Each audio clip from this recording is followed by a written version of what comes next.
Okay, friends, welcome back and very good morning to everybody. I hope you all are safe, your family members, your parents, your relative and your friends all are safe and you are enjoying this new era, this new way of learning. મિત્રો last સેશનની અંદર આપણે વિદ્યુત પ્રવાહ ઘનતા અને drift વેગ વચ્ચેનો સંબંધ જે બરાબર નવડી અને આઈ બરાબર નાવડી સૂત્ર તારવ્યું હતું. તેના પર આધારિત 2-3-4 દાખલાઓ પણ ડિસ્કસ કર્યા હતા. અવરોધકતાનું સૂત્ર રો બરાબર m/n² ટાઉ સૂત્ર પણ મેળવ્યું હતું અને વાહક પદાર્થ અને અર્ધવાહકોમાં તાપમાન સાથે કેવી અસરો થાય એ ડિસ્કસ કર્યું હતું. એક નવી ભૌતિક રાશિ મોબિલિટી ની પણ ચર્ચા કરી હતી. એકમ વિદ્યુત ક્ષેત્ર દીઠ ડ્રિફ્ટ વેગ એટલે ડ્રિફ્ટ વેગ અપોન વિદ્યુત ક્ષેત્ર આ ગુણોત્તરને મોબિલિટી કહેવાય એવું પણ આપણે ડિસ્કસ કર્યું હતું.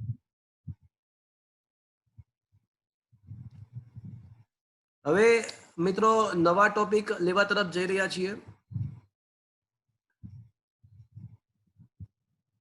અવરોધકતા નો તાપમાન સાથેનું સૂત્ર વિચારવા તરફ જઈ રહ્યા છીએ.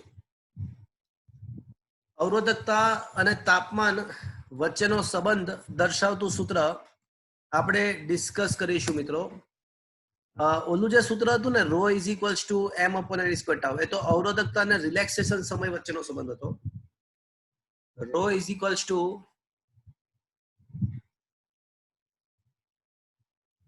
m/n² ટાઉ એ તો રિલેક્સેશન સાથેનો સમય હતો.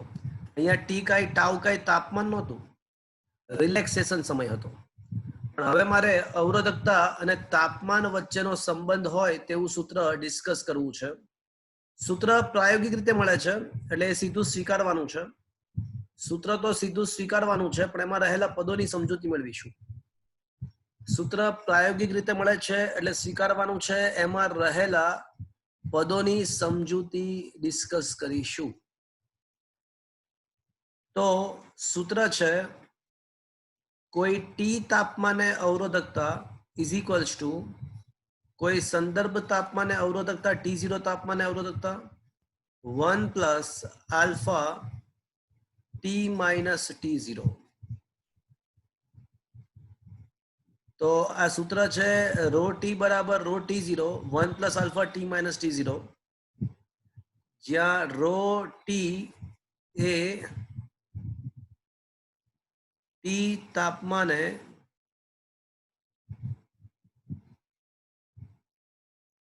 અવરોધકતા છે.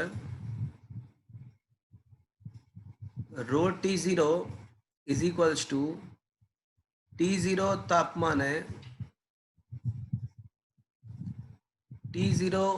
તાપમાને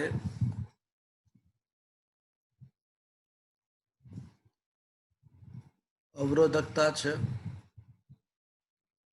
અને આ T0 શું છે ખબર છે તમને? એ સંદર્ભ તાપમાન છે.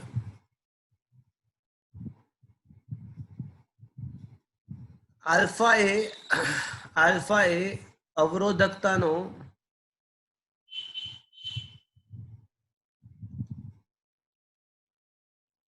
તાપમાન ગુણાંક છે. આલ્ફા એ અવરોધકતાનો તાપમાન ગુણાંક છે. તો મિત્રો સૂત્ર પરથી કોઈ મને કહેશે આલ્ફાનો એકમ શું હોવો જોઈએ? આ 1 તો એકમ રહિત છે તો આ પદ પણ એકમ રહિત થવું જોઈએ. તો આ ટી નો એકમ તો સેલ્સિયસ અથવા કેલ્વિન છે, તો પછી આલ્ફાનો એકમ શું થવો જોઈએ? કોઈ કહેશે મિત્રો મને? શું થવું જોઈએ? કેલ્વિન ઇનવર્સ કા તો સેલ્સિયસ ઇનવર્સ. હા, એનો એકમ કેલ્વિન ઇનવર્સ અથવા સેલ્સિયસ ઇનવર્સ થવો જોઈએ. વાત સાચી છે. તો મિત્રો આપણને જો કોઈ સંદર્ભ તાપમાન આપેલું હોય અને સંદર્ભ તાપમાને અવરોધકતા આપેલી હોય અને કોઈ ઊંચા તાપમાને અવરોધકતા પૂછી હોય તો આપણને આવડી શકે જો આલ્ફા આપ્યો હોય તો. એટલે કોઈ નીચા સંદર્ભ તાપમાને આપણને અવરોધકતા આપેલી હોય અને ઊંચા તાપમાને અવરોધકતા પૂછી હોય તો આપણે શોધી શકીએ છીએ આ સૂત્ર વડે.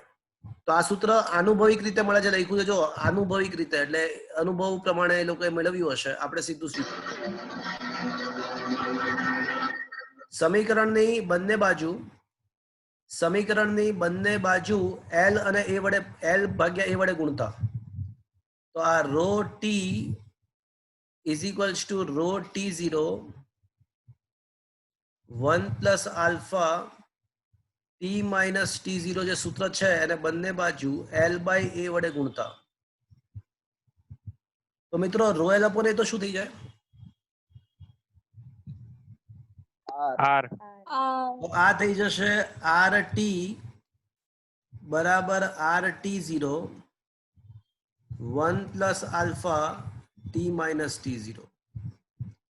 તો મિત્રો આ જે સમીકરણ છે એ અવરોધ માટે પણ એટલું જ સત્ય છે. તો આ સમીકરણ આપણને અવરોધકતા અથવા અવરોધ નો તાપમાન સાથેનો ફેરફાર દર્શાવે છે. મિત્રો સાંભળજો, ધાતુ પદાર્થ અથવા વાહક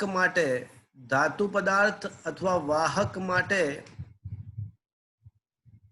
આલ્ફાનું મૂલ્ય પોઝિટિવ છે,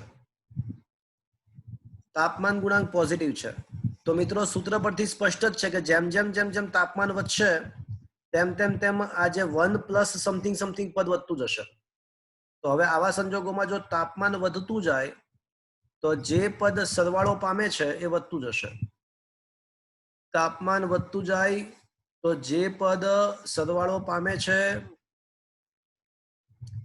એ પદ વધતું જાય અને પરિણામ સ્વરૂપ અવરોધકતા પણ વધે અને અવરોધ પણ વધશે.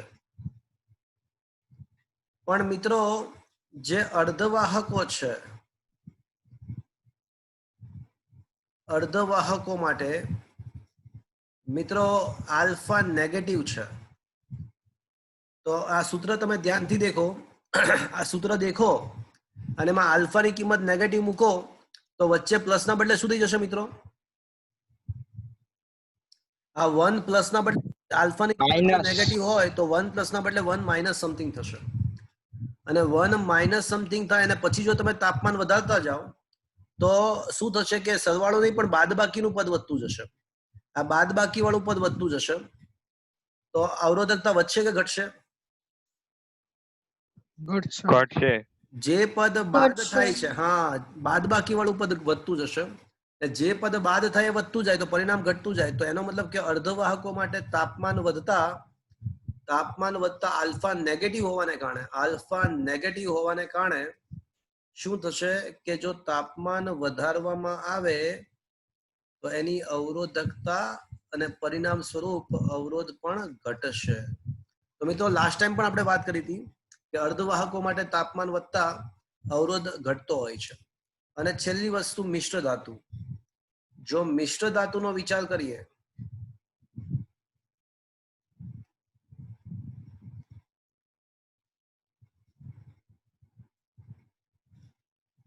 મિશ્ર ધાતુ માટે આલ્ફાનું મૂલ્ય ટેન્ડ્સ ટુ 0 હોય છે. એટલે મિત્રો આલ્ફા લગભગ નહિવત હોય છે મિશ્ર ધાતુ માટે. તો મિશ્ર ધાતુ માટે આલ્ફા એકદમ નહિવત હોય છે, ટેન્ડ્સ ટુ 0 હોય છે. તો એનો મતલબ કે ઓલું જે પદ છે ને આ સૂત્રમાં, એમાં આલ્ફા લગભગ 0 કરી નાખો તો શું થઈ જાય?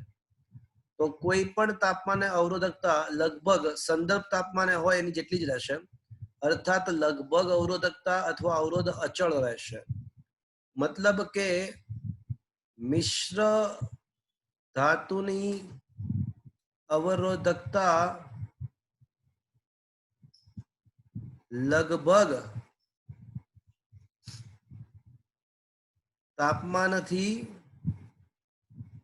તાપમાનથી લગભગ સ્વતંત્ર છે.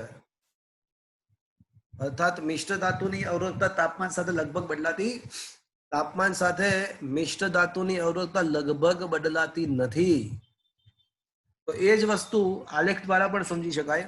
અત્યારે જે મેં વસ્તુ સૂત્ર દ્વારા સમજાવી એ જ વસ્તુ આલેખ દ્વારા પણ સમજી શકાય તો ક્વેશ્ચન નંબર 12 પત્યો 13મો ક્વેશ્ચન એમાં એ છે કે ધાતુ, મિશ્ર ધાતુ અને સેમિકન્ડક્ટર, ધાતુ, મિશ્ર ધાતુ અને સેમિકન્ડક્ટર માટે તાપમાન સાથે અવરોધકતા કઈ રીતે બદલાય તેનો આલેખ. તો જો ધાતુ તત્વમાં શું લખ્યું છે કે ધાતુ તત્વ માટે આલ્ફા ધન છે, તેથી ધાતુ તત્વની અવરોધકતામાં તાપમાન સાથે વધારો થાય છે.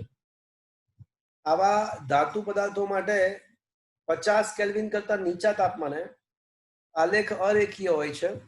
રૂમના તાપમાને લગભગ આલેખ પાછો સુરેખ બને છે અને ઊંચા તાપમાને આલેખ પાછો અરેખીય બની જાય છે.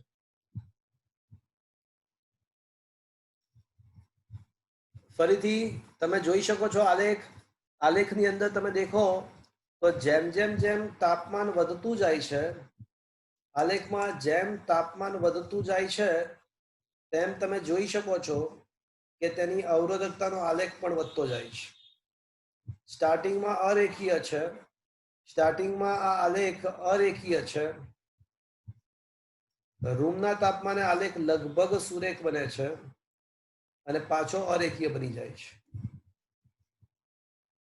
બીજી એક વાત નોંધવા લાયક એ છે કે જ્યારે તાપમાન 0 કેલ્વિન છે, જ્યારે તાપમાન 0 કેલ્વિન છે ત્યારે ધાતુ પદાર્થોની અવરોધકતા પણ લગભગ 0 હોય છે. જો 0 કેલ્વિન તાપમાને અવરોધકતા પણ લગભગ 0 હોય છે. હવે મિશ્ર ધાતુનો વાત કરીએ તો મિશ્ર ધાતુમાં તમે દેખો તો તાપમાનમાં 800 કેલ્વિનનો વધારો થયો. 0 થી શરૂ કરી અને તાપમાન 800 કેલ્વિન થયું તોય એની અવરોધકતા માંડ 1.1 થી શરૂ કરી અને માંડ 1.2 સુધી માંડ પહોંચી. તાપમાનમાં 800 કેલ્વિન જેટલો વધારો કરવામાં આવે છે તો પણ અવરોધકતા માંડ 0.1 જેટલી વધે છે. એટલે મિશ્ર ધાતુની અવરોધકતા તાપમાનથી લગભગ સ્વતંત્ર છે.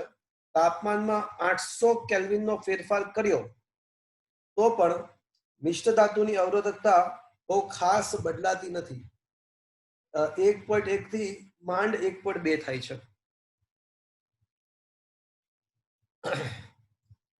નાઇક્રોમ કે જે નિકલ અને લોખંડ અને ક્રોમિયમની મિશ્ર ધાતુ છે તેવા બીજા ધાત્વિક પદાર્થોમાંથી અવરોધકતાનું મૂલ્ય વધારે હોય છે. તેમાં તાપમાનનો પરનો આધાર ઓછો હોય છે. મિશ્ર ધાતુનો તાપમાન પરનો આધાર ઓછો હોય છે. આ જ રીતે મેંગેનીઝ કે જે મેંગેનીઝ અને નિકલની મિશ્ર ધાતુ છે તેની અવરોધકતા તાપમાનથી લગભગ સ્વતંત્ર છે. તો મિત્રો મિશ્ર ધાતુની અવરોધકતા તાપમાનથી લગભગ સ્વતંત્ર હોય છે એ વાત લખી છે. બીજી એક વાત એ છે કે મિશ્ર ધાતુનો તાપમાન 0 હોવા છતાં પણ, મિશ્ર ધાતુ માટે તાપમાન 0 હોવા છતાં પણ અવરોધકતા 0 નથી. જો કંઈક અવરોધકતા છે તો આનો ઉપયોગ કરીને જ તો ધાતુની શુદ્ધતાની ચકાસણી થાય છે. ધાતુની શુદ્ધતાની ચકાસણી થાય છે. એટલે કોઈ તમને એવું કહે કે ભાઈ આ શુદ્ધ સોનાની પેન છે, તમારે આ શુદ્ધ સોનું છે કે ચેક કરવું હોય ને, એ શુદ્ધ સોનું છે કે નહીં એ ચેક કરવું હોય તો હું શું કરીશ કે એની 0 કેલ્વિન તાપમાને અવરોધકતા માપીશ. આની 0 કેલ્વિન તાપમાને અવરોધકતા માપીશ. જો એ અવરોધકતા 0 મળે તો કહેવાનું કે એ શુદ્ધ ધાતુ હશે, કારણ કે શુદ્ધ ધાતુની 0 કેલ્વિન તાપમાને અવરોધકતા 0 હોય. પણ જો માલુમ પડે કે 0 કેલ્વિન તાપમાન કરવા છતાં પણ કંઈક અવરોધકતા છે, 0 નથી, તો સમજવાનું કે મિશ્રણ વાળી ધાતુ છે, મિશ્ર ધાતુ છે.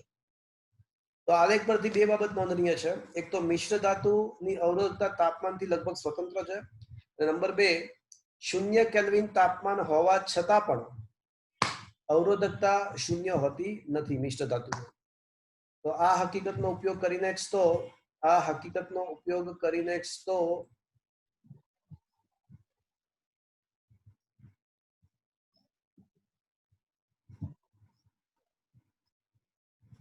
આનો ઉપયોગ કરીને જ તો ધાતુની શુદ્ધતાની ચકાસણી કરવામાં આવે છે. નાઇક્રોમની અવરોધકતા નિરપેક્ષ શૂન્ય તાપમાને પણ 0 હોતી નથી, જ્યારે શુદ્ધ ધાતુમાં તો તાપમાને અવરોધકતા 0 હોય છે.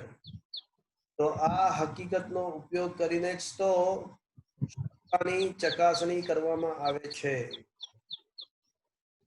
સેમિકન્ડક્ટર વાહકો કાર્બન, જર્મેનિયમ, સિલિકોન એ માટે આલ્ફા નેગેટિવ છે. તો એટલે આમાં શું થાય છે કે તાપમાન વધતા તમે જોઈ શકો છો કે તાપમાન વધતા અવરોધકતા ઘટતી જાય છે. સેમિકન્ડક્ટર અર્ધવાહકોમાં તાપમાન વધતા અવરોધકતા ઘટતી જાય કારણ કે આલ્ફા નેગેટિવ છે, આપણને ખબર છે. ક્વેશ્ચન નંબર 14, અવરોધકતાના સંદર્ભમાં વર્ગીકરણ કરો. તો સ્વાભાવિક રીતે જેની અવરોધકતા ખૂબ જ વધારે હોય, જેની અવરોધકતા ખૂબ જ વધારે હોય એનો અવરોધ પણ ખૂબ જ વધારે હોય, અને ખૂબ જ અવરોધ વધારે હોય તો એ અવાહક તરીકે વર્તે. જે પદાર્થોની અવરોધકતા ખૂબ જ ઓછી, જો અવરોધકતા શૂન્ય હોય તો એને આદર્શ વાહક કહેવાય, અર્થાત આદર્શ વાહકની અવરોધકતા શૂન્ય, વાહકતા અનંત. આદર્શ અવાહકની અવરોધકતા અનંત અને વાહકતા શૂન્ય હોય. પણ સામાન્ય રીતે એ તો આદર્શ વાહક કે આદર્શ અવાહક કોઈ હોતું જ નથી. ધાતુ પદાર્થો વાહક તરીકે વર્તે છે. એની અવરોધકતા સાવ શૂન્ય તો નથી હોતી, પણ થોડીક જ હોય છે, હાવ નહીવત હોય છે. 10⁻8 ઓહમ મીટર થી 10⁻6 ઓહમ મીટર. એટલે વાહક પદાર્થોની અવરોધકતા ખૂબ જ ઓછી હોય છે, અથવા જેની અવરોધકતા ખૂબ જ ઓછી હોય એને જ વાહક કહી શકીએ આપણે. અવાહકની અવરોધકતા વાહકની સાપેક્ષમાં ખૂબ જ વધારે, 10⁻18 ગણી વધારે, 10⁻18 ગણી વધારે, અને એટલે જ તો એ અવાહક છે. જ્યારે મિશ્ર અર્ધવાહકો એની બંનેની વચ્ચે આવે છે, જેની અવરોધકતા વાહક કરતા થોડી વધારે હશે પણ અવાહક કરતા થોડી ઓછી હશે, તે વચ્ચે જે છે એને અર્ધવાહક કહે છે. તો મિત્રો વાહક, અવાહક અને અર્ધવાહકની વાત છે આમાં. અને છેલ્લે એવું પણ લખ્યું છે કે સામાન્ય રીતે એવું જોવા મળ્યું છે કે જે પદાર્થો વિદ્યુતના સારા વાહક હોય એ ઉષ્માના પણ સારા વાહક હોય છે. એમાં સુપર કંડક્ટર અપવાદ છે. સુપર કંડક્ટર વિશે ભવિષ્યમાં તમે શીખશો. અતિ સંવાહક કહેવાય એને. તો સુપર કંડક્ટર વિદ્યુતના સારા વાહક છે પણ એ ઉષ્માના સારા વાહક નથી હોતા. બીજા બધા ધાતુ વગેરે પદાર્થો જે વિદ્યુતના સારા વાહક હોય એ ઉષ્માના પણ સારા વાહક છે. અપવાદ સુપર કંડક્ટર છે. તો મિત્રો ક્વેશ્ચન નંબર આજે આપણે 12, 13 અને 14મો ક્વેશ્ચન મેં અત્યારે ડિસ્કસ કર્યો. 12, 13, 14મો ક્વેશ્ચન. તો આ ત્રણેય ક્વેશ્ચન્સ એમસીક્યુ માટે જ છે, પણ અત્યારે જે ક્વેશ્ચન ડિસ્કસ કર્યા 12, 13, 14 એના પર આધારિત દાખલાઓ, 12, 13 અને 14 પર આધારિત દાખલાઓ હું હવે ડિસ્કસ કરવા તરફ જઈ રહ્યો છું. મિત્રો તમારા વોટ્સઅપ દ્વારા શું તમને ન્યુમેરિકલ્સ ના નોટ્સ મળી ગયા છે? ન્યુમેરિકલ્સ ના નોટ્સ મળી ગયા? હા સર. Okay fine.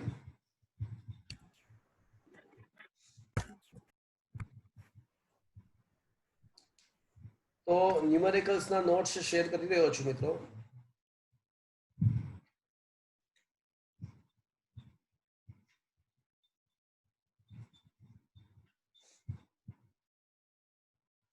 શું તમારા મોબાઈલની અંદર ન્યુમેરિકલ્સ ના નોટ્સ આવી જાય છે? જો તો હા સર. ઓકે.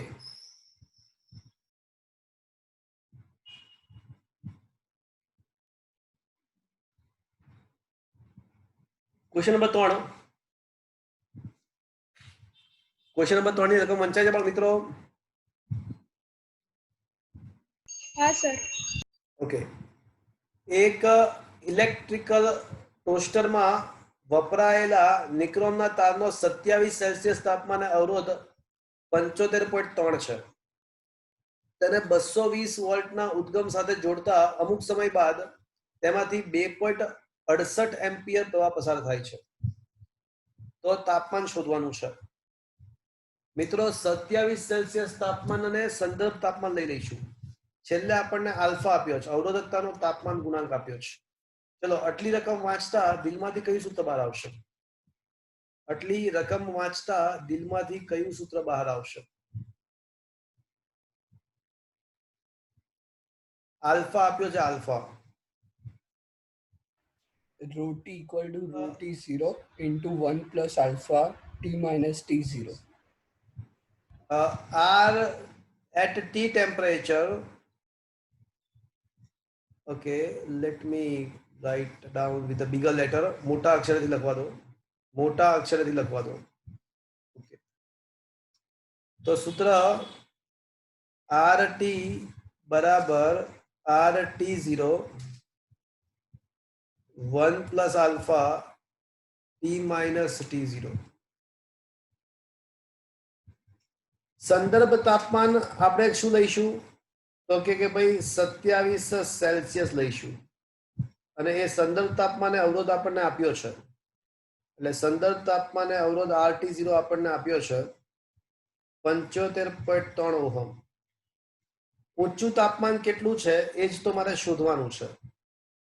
ઊંચું તાપમાન શોધવાનું છે. પણ મિત્રો જ્યારે તારમાંથી પ્રવાહ પસાર કરશો એટલે I² RT અનુસાર ઉષ્મા ઉર્જા ઉત્પન્ન થશે. એટલે એનો મતલબ કે હવે જે અવરોધ છે એ ઊંચા તાપમાનનો અવરોધ છે. ઉષ્મા ઉર્જા ઉત્પન્ન થયા એટલે પ્રવાહ જ્યારે વહેતો હોય તો એ વખતે જે અવરોધ છે એ ઊંચા તાપમાનનો અવરોધ છે. અને ઓહમના નિયમ અનુસાર એ ઊંચા તાપમાનનો અવરોધ પ્રવાહ વહેતો હોય ત્યારે અવરોધ કેવી રીતે મળશે મિત્રો? તો V/I પરથી મળશે. તો ઊંચા તાપમાનનો અવરોધ વોલ્ટેજ ભાગ્યા પ્રવાહ. વોલ્ટેજ છે 230 વોલ્ટ અને એ વખતે જે પ્રવાહ વહી રહ્યો છે 2.68 છે. તો બસ પતી ગયું મિત્રો. આ બધી કિંમતો મૂકી દો આ સૂત્રમાં. RT ના જગ્યાએ આ સૂત્ર જે છે એમાં RT ના જગ્યાએ 230 ભાગ્યા 2.68 is equals to RT0 75.3 1 plus alpha T minus T0. મિત્રો હવે આપણી પાસે આલ્ફા પણ છે અને T0 પણ છે. મારે T શોધવાનું છે. શું હવેનો દાખલો જાતે ગણશો? હવેનો હા સર. દાખલો જાતે ગણશો? હા સર. તો આવડેબલ મિત્રો? ઓકે, ક્વેશ્ચન નંબર ઉદાહરણ નંબર 3 તમે હવે જાતે ગણી શકશો. ઉદાહરણ નંબર 4 પર આવો.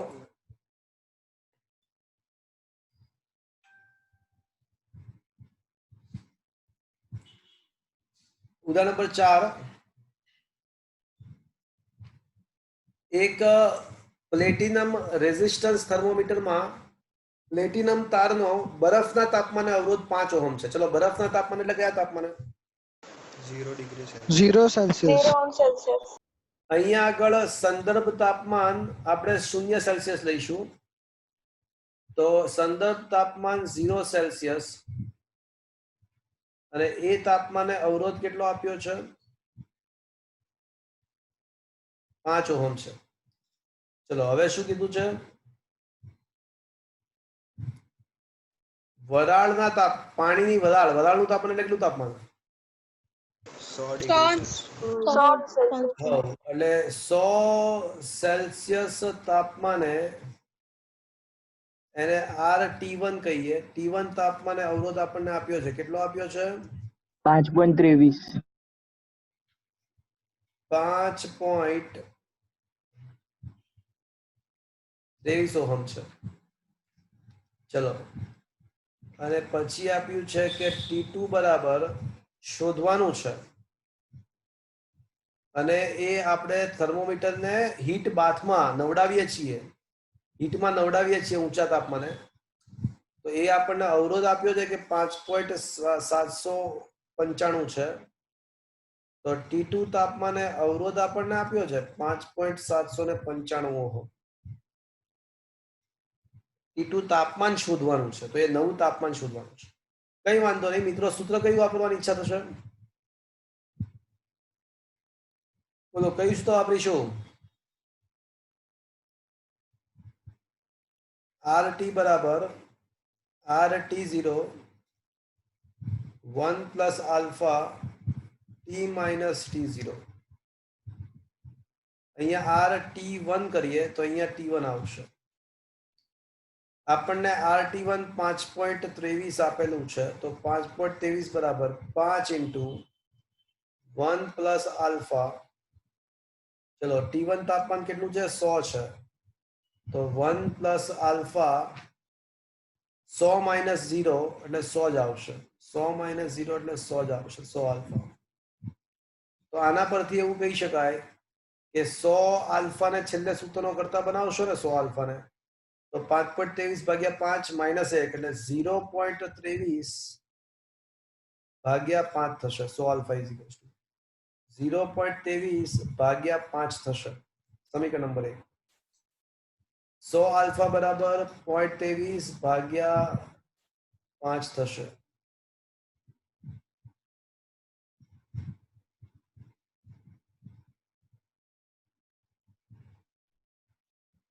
ચલો હવે ઇક્વેશન નંબર 2 ફરીવાર એની જ વાત કરીએ. પણ હવે સૂત્ર શું વાપરીશું? RT2 બરાબર RT0 1 plus alpha T2 minus T0. તો RT2 જે છે એ આપણને આપ્યું છે 5.795. સંદર્ભ તાપમાન 0 એનો અવરોધ 5. આલ્ફા T2 શોધવું છે. T2 માઇનસ 0 એટલે T2 જ થશે. તો એમાં તમે આલ્ફા T2 ને સૂત્રનો કરતા બનાવશો ને આલ્ફા T2 ને તો 5.795 ભાગ્યા 5 માઇનસ 1 એટલે 0.795 ભાગ્યા 5. સમીકરણ નંબર 2. મિત્રો હવે તમારી પાસે સમીકરણ નંબર 1 છે, સમીકરણ નંબર 2 છે, તો એ બંનેનો સમીકરણ 2 ભાગ્યા 1 કરો. સમીકરણ 2 ભાગ્યા 1 તમે કરશો ને તો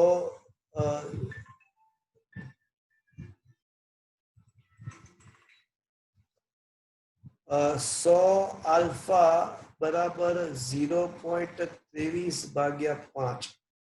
તો સમીકરણ 2 ભાગ્યા 1 કરશો તો આલ્ફા ઉડી જશે અને T2 તમને મળી જશે સૂત્રનો કરતા બનાવો એટલે. શું મિત્રો આવડશે આ ક્વેશ્ચન? હવે સમીકરણ 2 ભાગ્યા 1 કરો એટલે આલ્ફા ઉડી જશે, આલ્ફાનો લોપ થઈ જશે અને T2 ને સૂત્રનો કરતા બનાવીને જવાબ લાવી દો. Is that clear friends? हाँ सर. તો આ સમજ્યા મિત્રો? Is it okay? હા સર. ઓકે, તો લેટ અસ સોલ્વ સમ મોર ન્યુમેરિકલ્સ. થોડા વધારે દાખલાઓ ગણીએ. તો તમે લોકો ઉદાહરણના 3 અને 4 ડિસ્કસ કર્યા આપણે અને સ્વાધ્યાયના અમુક દાખલાઓ ગણીશું મિત્રો. હવે અમુક દાખલાઓ સ્વાધ્યાયના ગણીશું. ઓકે,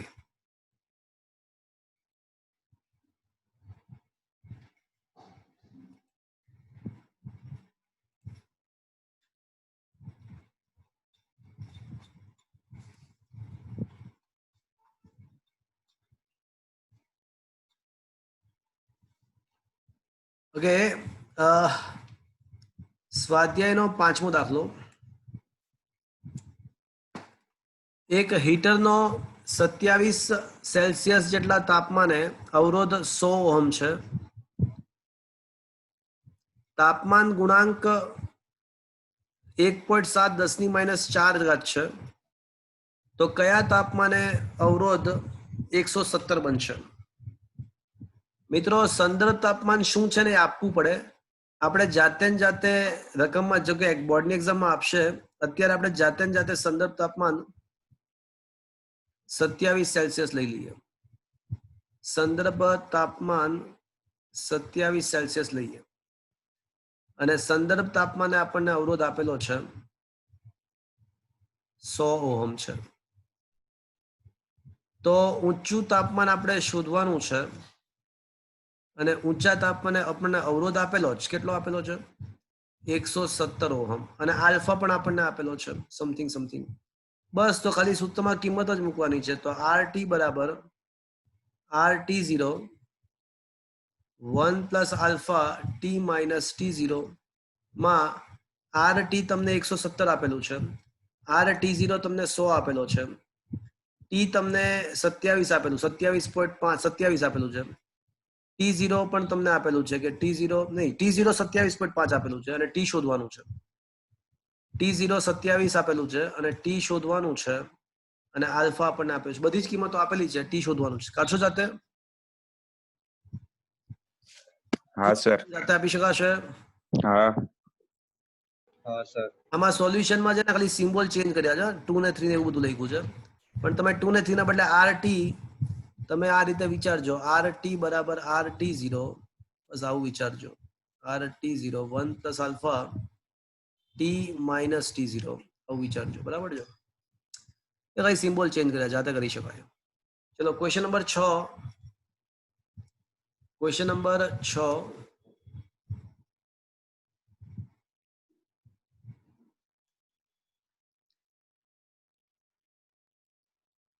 ઓકે, પ્રયોગમાં લંબાઈ 15 મીટર આપેલી છે, આડછેદનું ક્ષેત્રફળ આપેલું છે અને અવરોધ આપેલો છે અને અવરોધકતા પૂછી છે. બોલો આમાં કઈ કરવાનું લાગે તમને કરાવવા જેવું? શું સૂત્ર વાપરીશું બોલો? ક્વેશ્ચન 6 માં તમને લંબાઈ આપેલી, હા, તો આ તો મજાક છે એકચ્યુઅલમાં. R બરાબર રો L બાય A માં L, A અને R આપ્યા છે, તો રો મળી જશે. અવરોધકતા રો મળી જશે. ઓકે,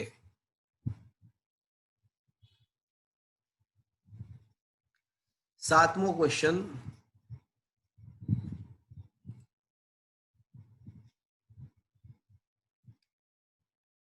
ઓકે, ક્વેશ્ચન એવો છે કે ચાંદીનો 27.5 સેલ્સિયસ તાપમાને અવરોધ 2.1 છે, તો 100 સેલ્સિયસ તાપમાને અવરોધ 2.7 હોય તો અવરોધતાનો તાપમાન ગુણાંક આલ્ફા શોધવાનો છે. સમજ્યા? હવે આ પણ એસક્યુ માં પૂછાય. RT બરાબર RT0 1 plus alpha T minus T0, આ સૂત્ર છે. એમાં આપણને રકમ પ્રમાણે આપણને RT આપેલો છે, ઊંચા તાપમાને અવરોધ 2.7 આપેલો છે, સંદર્ભ તાપમાને અવરોધ 2.1 આપેલો છે, આલ્ફા શોધવાનો છે અને આપણને આ T તરીકે 100 આપ્યું છે અને T0 તરીકે 27.5 આપ્યું છે. તો બધું જ આપ્યું છે અને આલ્ફા શોધવાનો છે. અચ્છા, આ સૂત્ર ક્યાંથી આવ્યું કહું તમને? આ સૂત્ર ક્યાંથી આવ્યું સમજાવું? જો સમજાવી દો. આનું સાદરૂપ આપો તો RT બરાબર RT0 plus RT0 alpha delta T લખી શકાય, T માઇનસ T0 એટલે. તો RT માંથી RT0 બાદ થાય, RT minus RT0 is equals to RT0 alpha delta T. તો આમ સાબિત થાય છે કે આલ્ફા બરાબર ડેલ્ટા R અપોન RT0 ભાગ્યા ડેલ્ટા T. આ સૂત્ર આવી ગયું. આને ડેલ્ટા R કીધું મેં. એટલે આ સૂત્ર વાપરવાની કઈ નવું સૂત્ર યાદ રાખવાની જરૂર નથી. નવું સૂત્ર યાદ રાખવાની જરૂર નથી. તમે આ સૂત્રમાં જ કિંમતો મૂકીને જવાબ લઈ શકો છો. તમે મૂળભૂત સૂત્રમાં જ કિંમતો મૂકીને જવાબ લઈ શકો છો. શું આ ક્વેશ્ચન જાતે કરશો? ગણતરીઓ જાતે આપી શકાય? હા sir. Okay, question number 8. Question number 8 पर आई जाइए.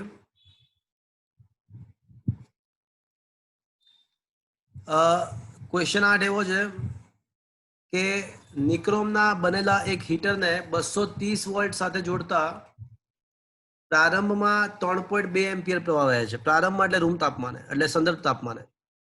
એટલે સંદર્ભ તાપમાને આપણને પ્રવાહ આપ્યો છે અને પછી અમુક સમય બાદનો મતલબ શું થયો કે પ્રવાહ વહેતા ઉષ્મા ઉર્જા ઉત્પન્ન થશે અને ઉષ્મા ઉર્જા ઉત્પન્ન થાય એટલે તાપમાન વધી જાય. એટલે અમુક સમય બાદનો મતલબ ઊંચા તાપમાને. તો ઊંચા તાપમાને આપણને પ્રવાહ આપ્યો છે 3.2 માંથી ઘટીને 2.8 થઈ જાય છે. તો એ ઊંચું તાપમાન શોધવાનું છે. તો ઊંચું તાપમાન શોધવાનું છે. તો મિત્રો સંદર્ભ તાપમાન, રૂમનું તાપમાન લઈશું. રૂમનું તાપમાન છે 27 સેલ્સિયસ અને રૂમના તાપમાને અવરોધ કેટલો? તો સ્ટાર્ટિંગમાં જે હતો ને એ V/I1. તો V/I1 ઇઝ ઇક્વલ્સ ટુ 230 ભાગ્યા 2.8, સોરી 3.2, સ્ટાર્ટિંગમાં 3.2. તો આનો જવાબ આવશે 71.875 ઓહમ.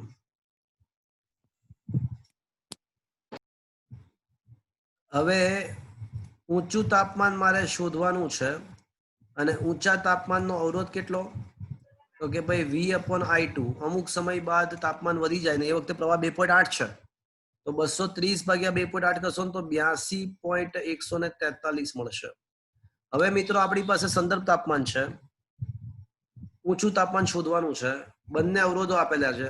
RT બરાબર RT0 1 plus alpha T minus T0 માં આપણી પાસે RT છે, RT0 છે, આલ્ફા છે, T0 27.5 છે અને આપણે ટી શોધવાનું છે. તો મિત્રો હવે શોધી શકશો આ વસ્તુ?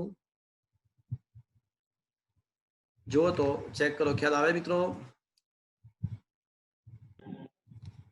શું આ ક્વેશ્ચન સમજમાં આવ્યો? હા સર.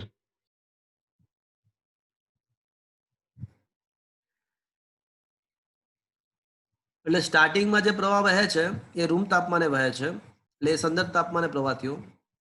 થોડા સમય બાદ તાપમાન વધી જાય તો એ વખતેનો અવરોધ શોધવા માટે એ વખતેના પ્રવાહ સાથે વોલ્ટેજ ભાગ્યા તે પ્રવાહ શોધવો પડે, એટલે ઊંચા તાપમાનનો અવરોધ મળી જાય. સંદર્ભ તાપમાનનો અવરોધ છે, ઊંચા તાપમાનનો અવરોધ છે, સંદર્ભ તાપમાન પોતે પણ છે.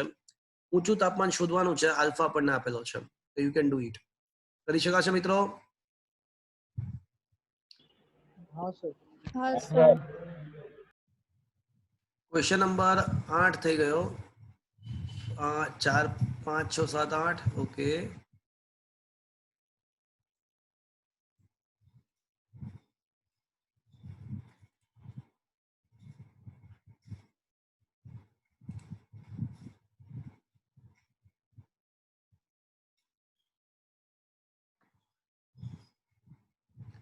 ઓકે.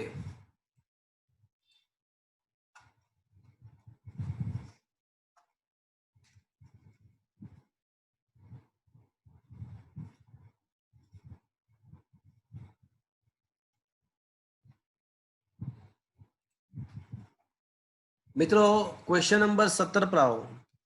સ્વાધ્યાયનો 17મો દાખલો.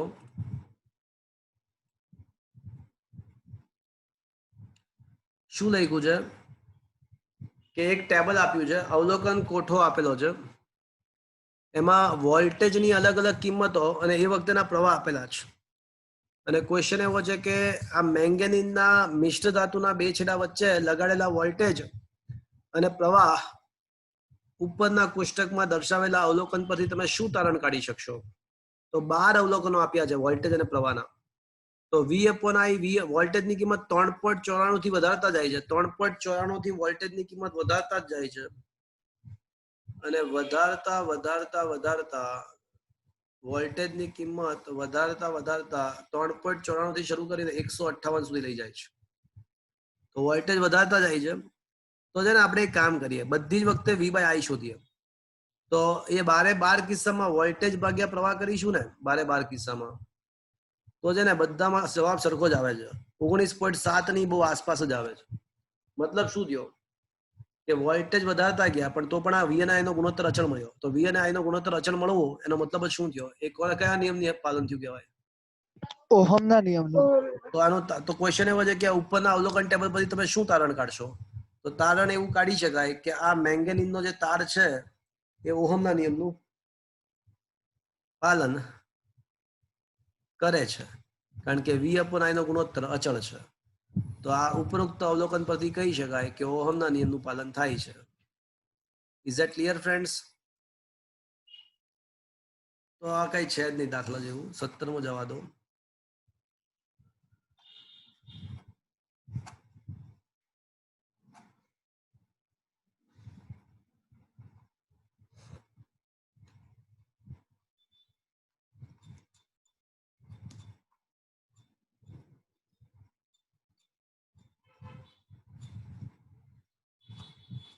ओके, क्वेश्चन नंबर 14 देखो. क्वेश्चन नंबर 14 ની રકમ देखो. પૃથ્વી સપાટી પર ઋણ વિદ્યુતભારની પૃષ્ઠઘનતા આપેલી છે. મિત્રો પૃષ્ઠઘનતાને શેના વડે ગુણીએ તો આપણને વિદ્યુતભાર મળી જાય?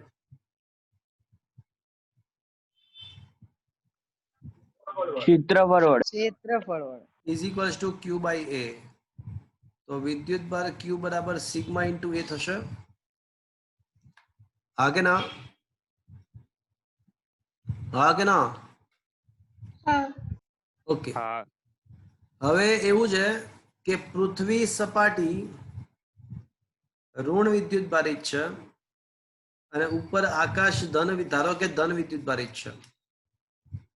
તો આ બે વચ્ચે વિદ્યુત સ્થિતિમાનનો તફાવત 400 વોલ્ટ છે એવું રકમમાં આપ્યું. 400 વોલ્ટ જેટલો સ્થિતિમાનનો તફાવત છે. અને આ વિદ્યુત સ્થિતિમાનના તફાવતને કારણે વીજળી પડે છે, વિદ્યુત ભાર ગતિ કરે છે, અને વિદ્યુત ભાર એવી રીતે ગતિ કરે છે કે છેલ્લે પૃથ્વી તટસ્થ બની જાય, માઇનસ હોય તો પ્લસ આવી જાય છે. તો ક્વેશ્ચન એવો છે કે વાતાવરણની ટોચ અને સપાટી વચ્ચે 400 કિલોવોલ્ટનો વિદ્યુત સ્થિતિમાનનો તફાવત છે, અને એને કારણે 1800 એમ્પિયરનો પ્રવાહ વહી રહ્યો છે. ક્યાંથી ક્યાં? અવકાશથી સપાટી. આ કારણે સમગ્ર પૃથ્વીની સપાટી તરફ અવકાશથી 1800 એમ્પિયરનો પ્રવાહ વહી રહ્યો છે. અને એને કારણે ધીમે ધીમે ઋણ, પહેલા સ્ટાર્ટિંગમાં ઋણ વિદ્યુત ભારિત હતી, પણ ધીમે ધીમે હવે એ તટસ્થ બની જશે. તો એ તટસ્થ બને એના માટે કેટલો સમય લાગશે એવો ક્વેશ્ચન છે. તો તટસ્થ બને તો કેટલો સમય લાગશે? તો ભાઈ પૃથ્વીમાં જેટલો નેગેટિવ વિદ્યુતભાર છે એટલો જ પોઝિટિવ વિદ્યુતભાર એન્ટર થઈ જાય.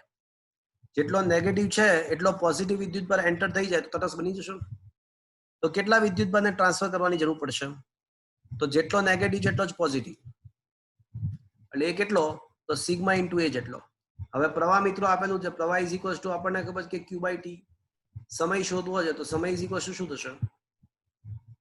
ક્યુ બાય આઈ. પણ ક્યુ ના બદલે હું શું લખી શકું? સિગ્મા ઇન્ટુ એ.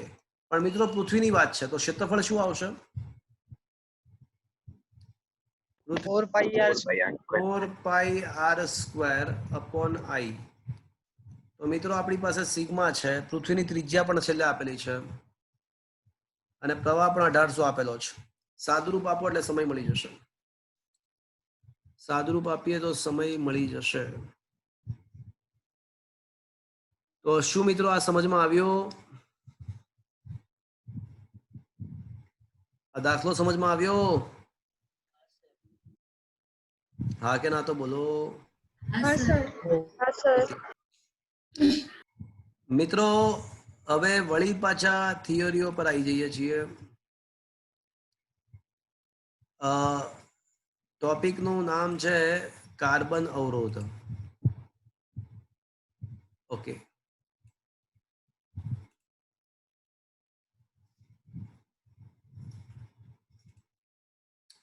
Question number 15.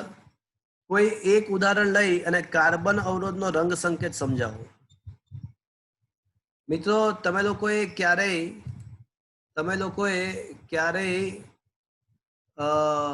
કોઈ સર્કિટ દેખી છે? કોઈ સર્કિટ દેખી છે? હા સર. શું તમારા મોબાઈલની અંદર અમુક ઇમેજીસ આવી જાય છે? જો તો હા સર. હા સર. હા સર. તો જો તમે સર્કિટ દેખેલી હોય ને તો તમને આ ટાઈપના કમ્પોનન્ટ દેખાયા હશે. હા. સર્કિટની અંદર આ ટાઈપના કમ્પોનન્ટ તમે દેખ્યા હશે. હા કે ના? હા સર. દેખાય છે? તો હવે તમે દેખો તો એની અંદર એક સાથ ટોટલ તમે દેખો તો 4 રીંગો હોય છે. જો 1 2 3 અને 4 રીંગ. બધા કોઈ પણ તમે દેખશો ને એમાં 4 રીંગો હોય. તો એ 4 રીંગો જે છે ને એ ડિઝાઇન માટે નથી. એ 4 રીંગો ડિઝાઇન કરવા માટે નથી. એ 4 પૈકી એક રીંગ છે ને અલગ હોય છે, એટલે એ ચોથી ગણવાની હોય છે. આ 4 પૈકી એક રીંગ અલગ જગ્યાએ હોય એટલે એ ચોથી રીંગ. આ પહેલી રીંગ થશે, આ બીજી થશે, આ ત્રીજી, અને જે અલગ હોય ને એ ચોથી થાય. આ 4 રીંગો પહેલી, બીજી, ત્રીજી અને આ ચોથી. આ 4 રીંગો પરથી આપણે આ અવરોધ કેટલા મૂલ્યનો છે, આ અવરોધનું મૂલ્ય કેટલું છે એ નક્કી કરી શકીએ છીએ.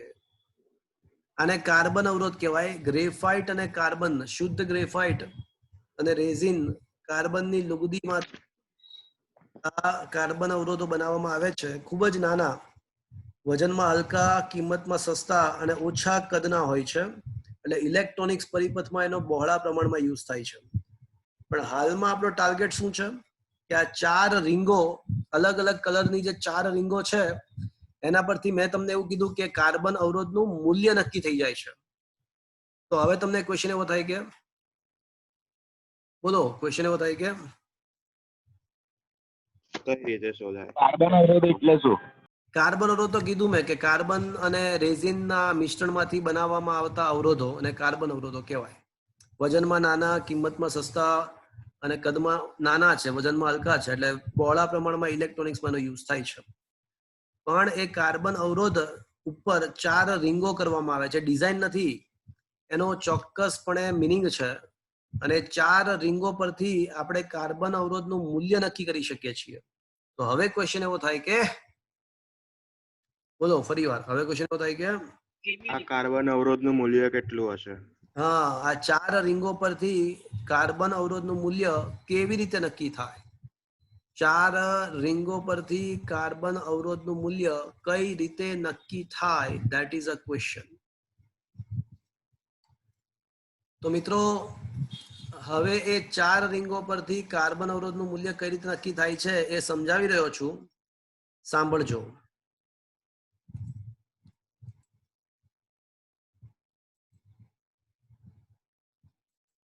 શું તમારા મોબાઈલમાં વ્હાઇટ બોર્ડ આવી જાય છે? હા. હા સર. હા, ઓકે. હા સર.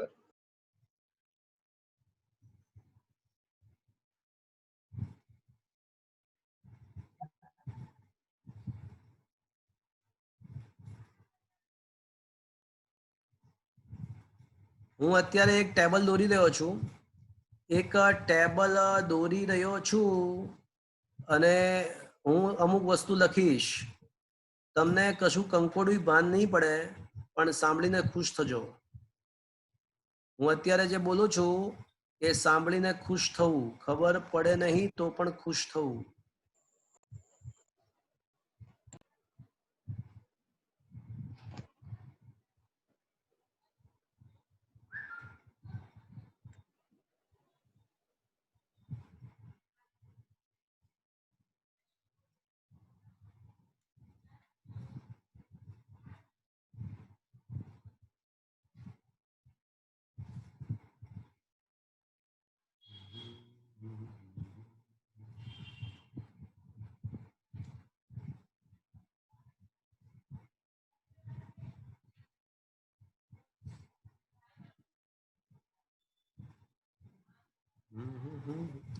देखा एक ख्वाब तो ये सिलसिले हुए.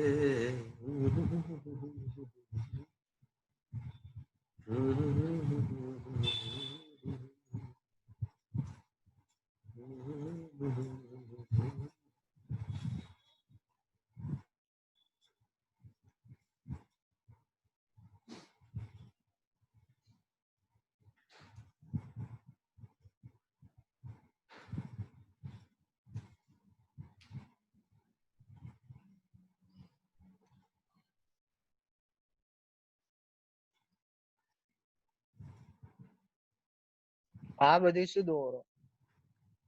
કીધું ને ખબર નહીં પડે, પણ જોઈને ખુશ થવાનું, પહેલા જ કીધું.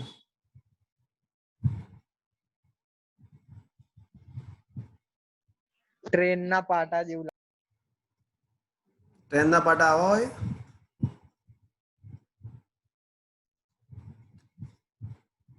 અગે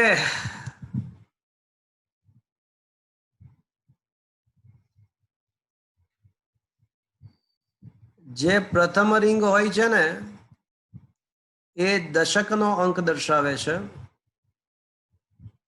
બીજી રિંગ જે છે ને એ એકમનો અંક દર્શાવે છે.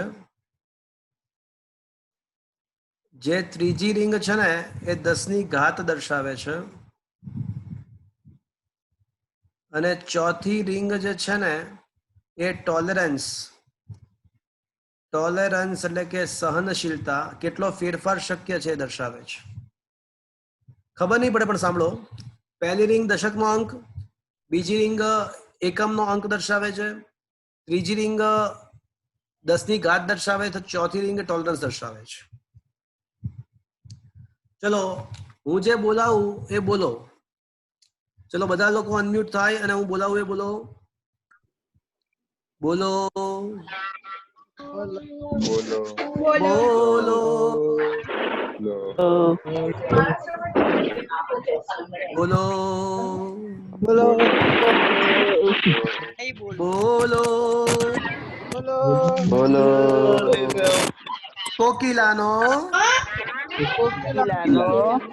પાલવ અચ્છા હું બોલી લઉં પહેલા લેટ મી લેટ બધા મ્યુટ કરવા દો બહુ બધા અલગ અલગ અવાજ આવે છે હું બોલી લઉં ચલો હું પછી તમે બોલજો એકવાર કોકિલાનો પાલવ જરા સફેદ જરા ગોલ્ડન અને જરા સિલ્વર છે કોકિલાનો પાલવ જરા સફેદ જરા ગોલ્ડન જરા સિલ્વર છે કોકિલાનો પાલવ જરા સફેદ જરા ગોલ્ડન જરા સિલ્વર છે કોકિલાબેન કોણ છે? હા કહું તને પછી હમણાં ઉભો રહે તો બોલો બધા એકવાર ચલો અનમ્યુટ થઈને કોકિલાનો પાલવ સિલ્વર અને સોનેરી છે.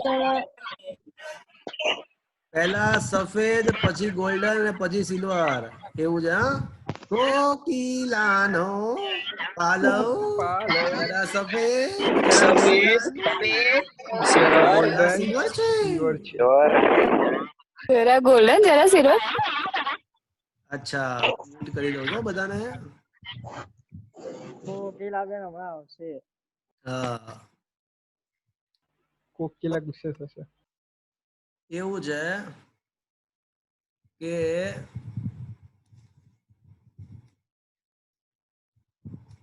કાળો કથ્થઈ લાલ નારંગી પીળો લીલો વાદળી જાંબલી રાખોડી સફેદ ગોલ્ડન સિલ્વર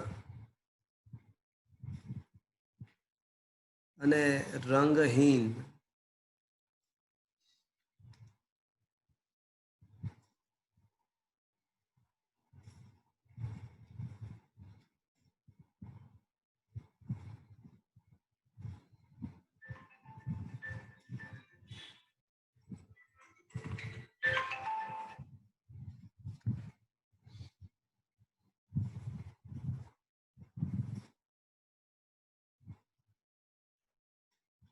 ઓકે આવું છે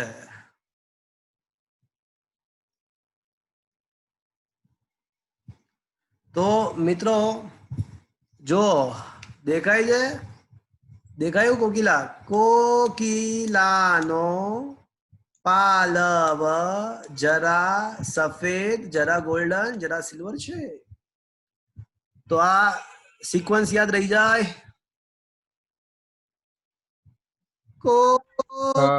કોકિલાનો પાલવ જરા સફેદ જરા ગોલ્ડન જરા સિલ્વર છે પણ દેખી તમે ક્યારે મિસ્ટર પાંડે હા देखी थे શું? कोकिला ने देखी ના नहीं देखी ના अच्छा તો કોકિલા છે ને એના વાળ કાળા છે એની આંખ બ્રાઉન છે કથ્થઈ છે અને હોઠ લાલ છે કોકિલાના વાળ કાળા આંખ કથ્થઈ અને હોઠ લાલ છે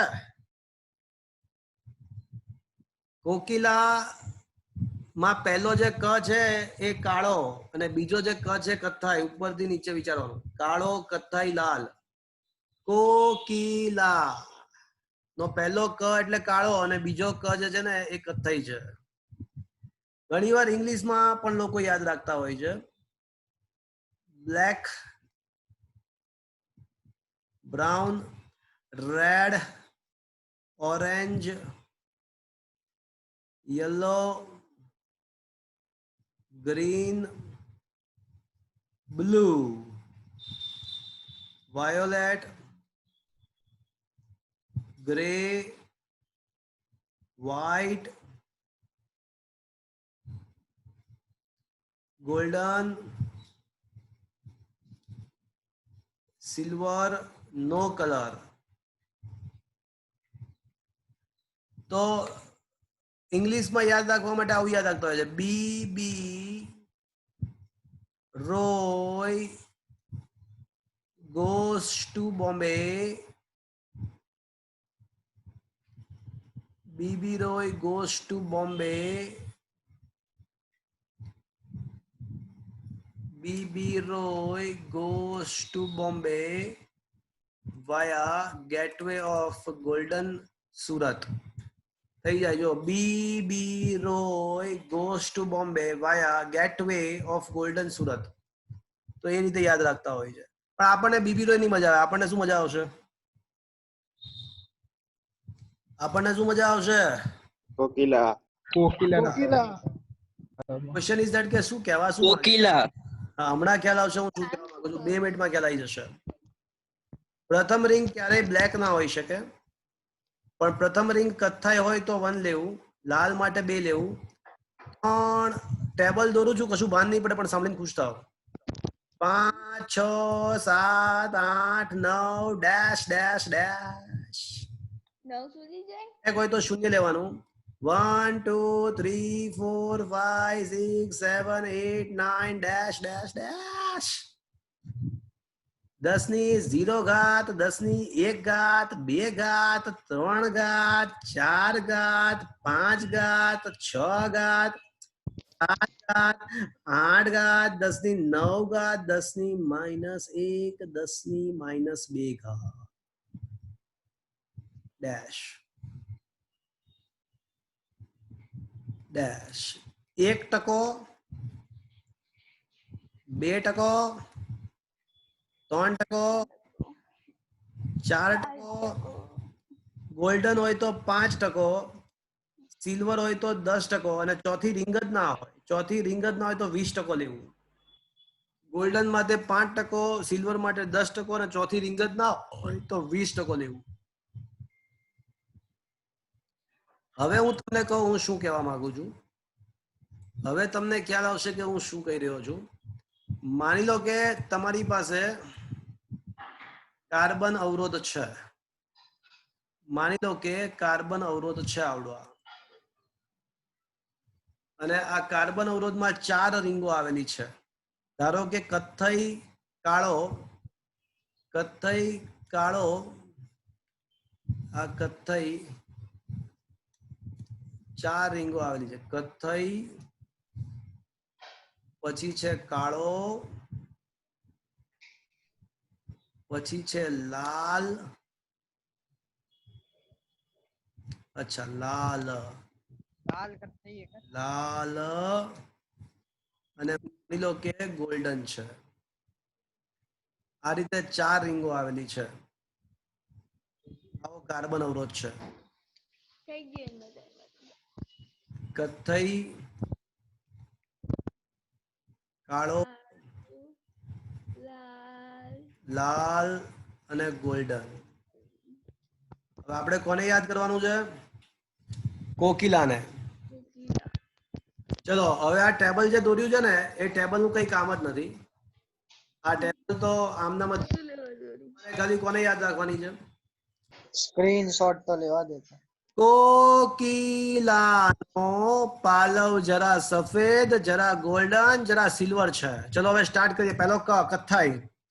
કથ્થાઈ, કોકી, પહેલો ક કાળો છે. યાદ છે ને, કોકિલાનો પહેલો ક કાળો છે. તો અહીંયા કથ્થાઈ એટલે કોકી. બસ અહીંયા કી આવી ગયું. કોકી, કથ્થાઈ આવી ગયો. તો વેઢામાં કેટલું આવ્યું? 2 આવ્યું. વેઢામાં 2 આવ્યું, પણ સ્ટાર્ટ છે ને 0 થી થાય છે. તો આપણે લેવાનું શું? કથ્થાઈ માટે વેઢામાં 2 આવ્યું, પણ સ્ટાર્ટ 0 થી થાય છે. એટલે કથ્થાઈ માટે શું લેવાનું? 1 લેવાનું. ચલો કાળો, તો સૌથી પહેલો ક છે એ જ કાળો છે. એટલે કોકિલામાં આગળ જ નહીં વધુ પડે. ક આવી ગયો એટલે કોકિલાનો પહેલો જ ક આવી ગયો. એટલે આવ્યું 1, પણ લેવાનું શું? 0. ચલો લાલ, કોકિલા લા લા લા લાલ આવ્યું 3 પણ લેવાનું શું? 2 પણ ત્રીજી રિંગ 10 ની ઘાત દર્શાવે છે. ત્રીજી રિંગ 10 ની ઘાત દર્શાવે છે તો 10 ની 2 ઘાત. અને ગોલ્ડન છે ને એ ટોલરન્સ દર્શાવે છે, કેટલા % ફેરફાર થાય એ દર્શાવે છે. દશકનો અંક અને એકમનો અંક ભેગા કરીએ એટલે આપણને 10 સંખ્યા મળશે, ગુણ્યા કરવાનું 10 ની 2 ઘાત કરવાનું. તો આમ આ કાર્બન અવરોધનું મૂલ્ય 10 ગુણ્યા 10 ની 2 ઘાત છે અને એમાં 5% નો ફેરફાર શક્ય છે. એટલે કાર્બન અવરોધનું મૂલ્ય 1000 ઓહમ છે અને એમાં 5% એટલે 1000 ના 5% એટલે 50 ઓહમ થાય. તો 50 ઓહમનો ફેરફાર શક્ય છે. 1000 ના 5% એટલે 50 થાય. તો કાર્બન અવરોધનું મૂલ્ય 1000 ઓહમ છે અને એમાં 50 ઓહમનો ફેરફાર શક્ય છે. તો આ રીતે કાર્બન અવરોધની 4 રીંગો પરથી આપણે અવરોધનું મૂલ્ય નક્કી કરી શકીએ છીએ. સર ફરી સમજાવો ને એકવાર. હા, આવા તો 4-5 ક્વેશ્ચન કરવાના છે. પણ પ્રથમ રિંગ દશકનો અંક, એકમ રિંગ, બીજી રિંગ એકમનો અંક, ત્રીજી રિંગ 10 ની ઘાત અને ચોથી રિંગ કેટલો ફેરફાર શક્ય છે દર્શાવે છે. ચલો હજી એક એક્ઝામ્પલ લઈએ. આવા તો 2-3 લઈશું હજી. સર લઈએ. હા બોલો. સર રેઝિસ્ટન્સમાં 5 પટ્ટીઓ હોય કલરની, તો શું સમજવાનું? 5 પટ્ટીઓ ના હોય. ના સર, મારી જોડે છે, હું બતાવું. હા, એ અલગ વસ્તુ છે, એ રેઝિસ્ટન્સ નથી. એટલે રેઝિસ્ટન્સ છે પણ એમાં અલગ એની અલગ વસ્તુ છે. એ કે અમુક ચોક્કસ સંજોગોમાં આવતું હોય છે. એ હું તને કહું હમણાં, બરોબર ને? અત્યારે આ સમજ. ઓકે, તો ક્વેશ્ચન એવો છે કે એક કાર્બન અવરોધ પર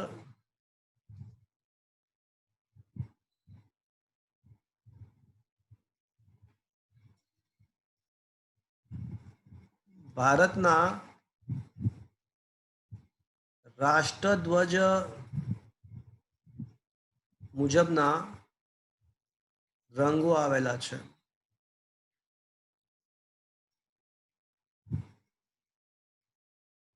તો તેનું મૂલ્ય શોધો. ચલો આવું તમને પૂછાશે એક્ઝામમાં. બોલો, સૌથી પહેલા તો એ ખબર હોવી જોઈએ કે ભારતના રાષ્ટ્રધ્વજમાં રંગો કયા કયા છે. ચલો, ભારતના રાષ્ટ્રધ્વજમાં ઉપરથી નીચે રંગો બોલો તો. ઓરેન્જ, વ્હાઇટ, ગ્રીન અને વચ્ચે અશોક ચક્ર અવગણવાનું છે. વાદળી અશોક ચક્ર અવગણવાનું છે. તો બોલો શું આવશે? ઓરેન્જ, વ્હાઇટ અને ગ્રીન. નારંગી, સફેદ અને લીલો લખું તો ચાલશે. અને ચોથી રિંગ જ નથી એટલે નો કલર. ચોથી રિંગ જ નથી એટલે નો કલર. ચલો નારંગી પર પહોંચીએ. સ્ટાર્ટ ક્યાંથી કરીશું? કોકિલાથી. કોકિલા નો ના આવી ગયો. નો આવ્યું 4 પણ લેવાનું શું? 3. કારણ કે 0 થી સ્ટાર્ટ થાય. સફેદ. કોકિલાનો હાલવ જરા સફેદ. આવ્યું 10. 9 ને 1 10 આવ્યું. સફેદ માટે 10 આવ્યું. લેવાનું શું? 9. ચલો લીલો. ખોખીલા. આ તો લાલ છે ભાઈ. આ તો ત્રીજો જે લ છે ને તો લાલ છે. નહીં, આગળ વધવું પડશે. કોકિલા નો પાલ આવ્યું 6 પણ લઈશું શું? 10⁵. 10⁵. 10 ની 5 ઘાત. ત્રીજી રિંગ 10 ની ઘાત દર્શાવે છે અને ચોથી રિંગ જ નથી. એનો મતલબ શું થયો? 20%. ગોલ્ડન માટે 5%, સિલ્વર માટે 10% અને રિંગ જ ના હોય તો 20%. તો આમ આ કાર્બન અવરોધનું મૂલ્ય 39 ગુણ્યા 10 ની 5 ઘાત ઓહમ અને પ્લસ ઓર માઇનસ એમાં 20% નો ફેરફાર શક્ય છે. શું આ સમજમાં આવ્યો મિત્રો? Is it clear? હજી એક લઈએ, ચલો ને, હજી ખબર ના પડી તો હજી એક વાર લઈ લઈએ. ચલો હજી એક વાર. ક્વેશ્ચન એવો છે કે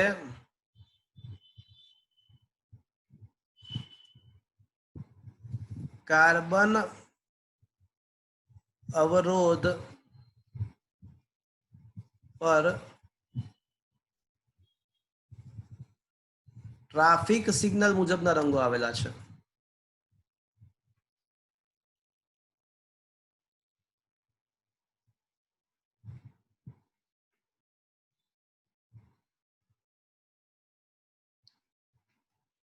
ટ્રાફિક સિગ્નલ મુજબના રંગો આવેલા છે.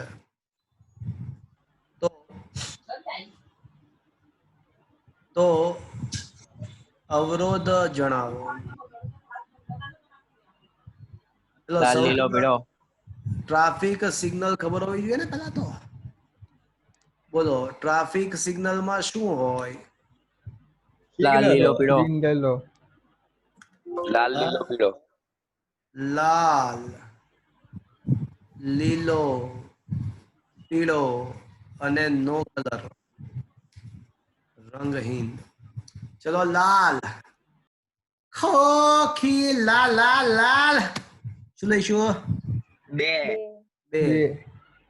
લીલો, ખોખી લાનો પા લા લા લા લા લા. મિત્રો, ટ્રાફિક સિગ્નલ માં આ રીતે રંગો આવેલા હોય છે. ખોટું છે.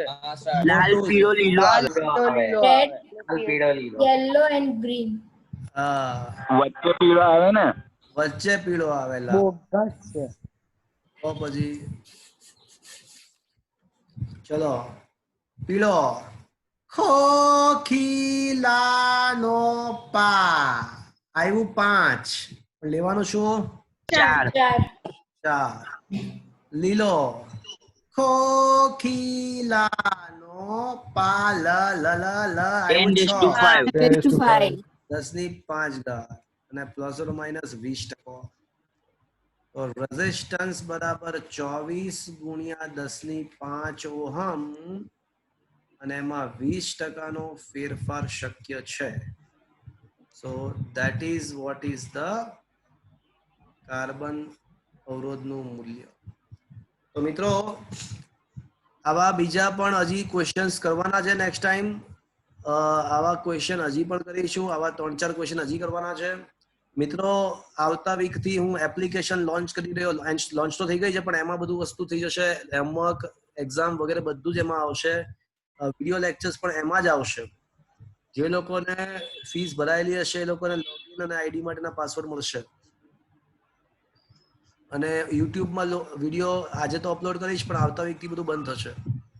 એટલે એપ્લિકેશન મારફતે જે લોકોને ફી હશે એ લોકોને જ લેક્ચરમાં અલાઉ કરીશું. અને એ લોકોને જ આપણે લોગિન આઈડી નો પાસવર્ડ ને વગેરે આપીશું. તો આજનો સેશન મિત્રો હું ખતમ કરી રહ્યો છું. કોઈને પૂછવું છે કશું? સર એ એપ નું નામ શું છે? શું છે? એ app. Institute of physics. Okay. શું? Chintan Kanadia institute of physics application નું નામ છે. CKIP. તો મિત્રો, આજનો સેશન હવે હું અંત કરી રહ્યો છું. સર, બોલો. સર એવું જરૂરી છે કે રેઝિસ્ટર એમાં ચોથી રિંગ મોટા ભાગે ગોલ્ડન જ હોય? હા, મોટા ભાગે ગોલ્ડન કે સિલ્વર હોય છે. અને 5 રિંગ નો મતલબ શું છે એ પણ તમને કહીશ હું.